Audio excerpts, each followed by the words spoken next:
Bonjour. Donc ici, je voudrais vous montrer comment est-ce que on définit l'état d'équilibre, mais surtout vous montrer que l'état d'équilibre ne dépend pas du point de départ. Ne dépend juste finalement, ne dépend pas de comment on est arrivé là. Donc ici, je vais prendre une température égale à 3. Encore une fois.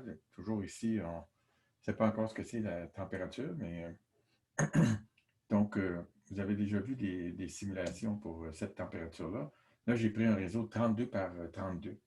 Alors maintenant, voilà à quoi ça ressemble. Donc, on retrouve ce qu'on avait avant pour l'état macroscopique, c'est-à-dire une valeur moyenne de 0, des fluctuations autour de 0,2, 0,3.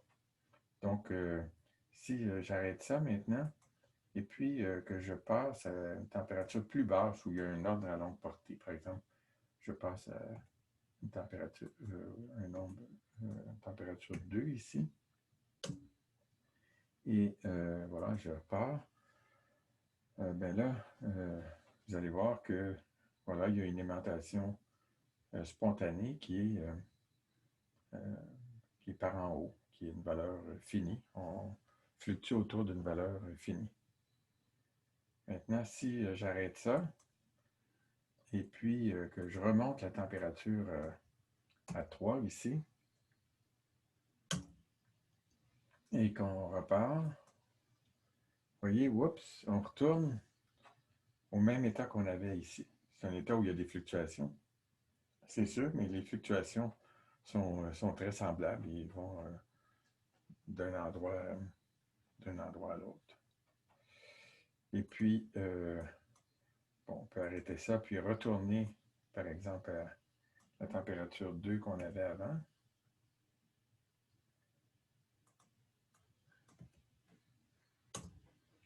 Et puis, si on repart, voilà, on retourne à l'état d'équilibre. Donc, il y a un état transitoire ici. Ça définit le temps de relaxation, si vous voulez. Et puis, on a le temps d'équilibre. Et puis, on a l'état d'équilibre ici.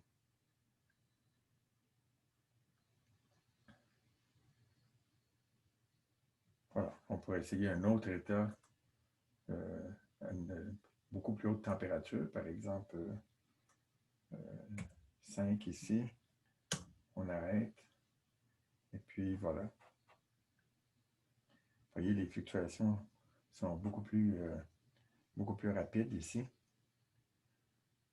Et puis, le nombre de degrés de liberté effectif est un petit peu plus, plus grand. Donc, les fluctuations sont un petit peu moins grandes qu'ici.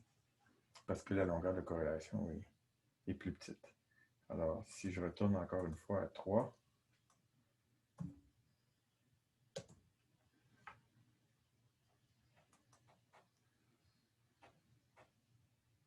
voyez, on retrouve ce qu'on avait ici. Donc, encore une fois, les temps de relaxation, ça dépend un peu des détails. Vous voyez, il y en a qui sont plus rapides que d'autres. Mais c'est clair quand est-ce qu'on a atteint l'état d'équilibre. Alors, voilà, euh, c'est tout.